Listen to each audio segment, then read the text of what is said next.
Today in lesson 5 in Fulton Sheen's series, he gives us in the title of Good and Evil, he gives us back from previous lessons this understanding of the meaning and purpose of life. He recalls to us that God chose to build a moral universe. He built a universe in where we can have a choice to be a saint or a sinner. And he gives us this understanding that this free universe that we're in, we have to have a philosophical understanding of what is good and what is evil. So he tells us good is when something is fulfills for what it was meant for. Did it meet its intent? Did it meet its purpose? Did it meet its goal? And so when he applies that definition of good to us, he says, well, then what are we made for?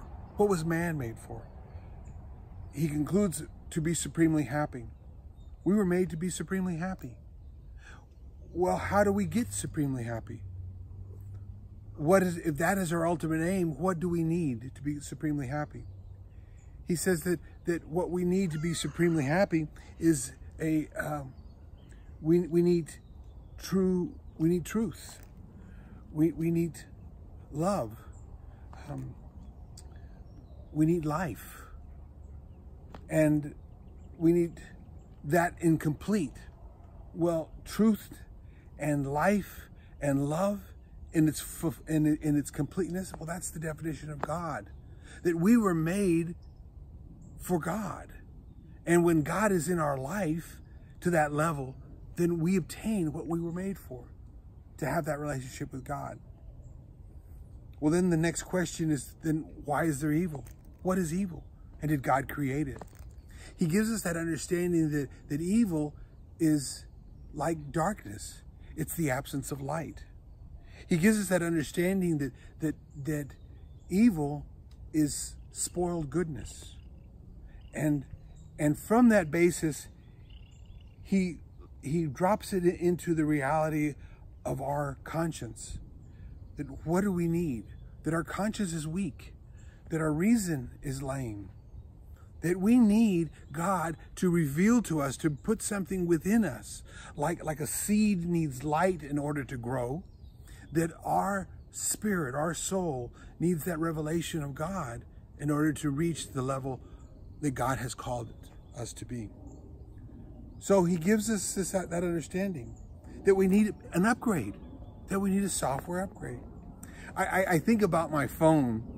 I don't have it with me, but I think about my telephone, and every time I go to bed at night, I get ready to plug it in, and I notice there, it tells me that there's updates pending. And I think to myself, oh, I need those updates, because maybe that's going to make my phone run better tomorrow.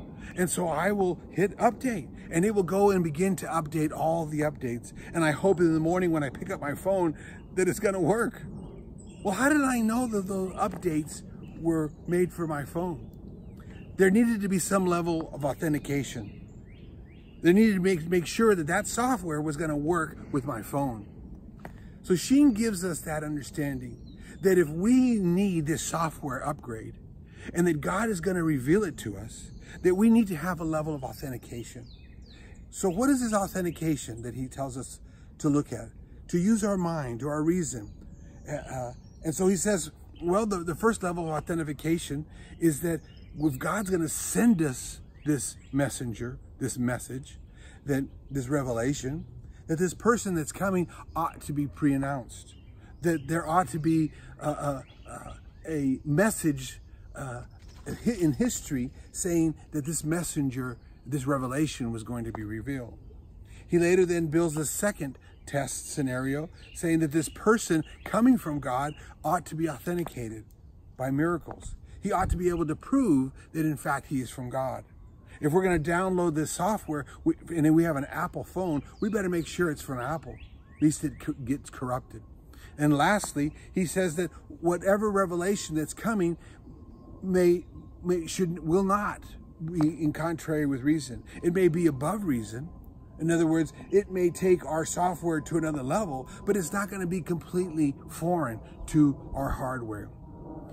I'm sorry that I use this analogies of hardware and software. Just my technical mind puts in things like that. But essentially, that's the concept. That Sheen wants us to have an understanding that God sees us where we're at, and he is looking to take us to a higher understanding of who he is in order so that we can understand who we are. God love you.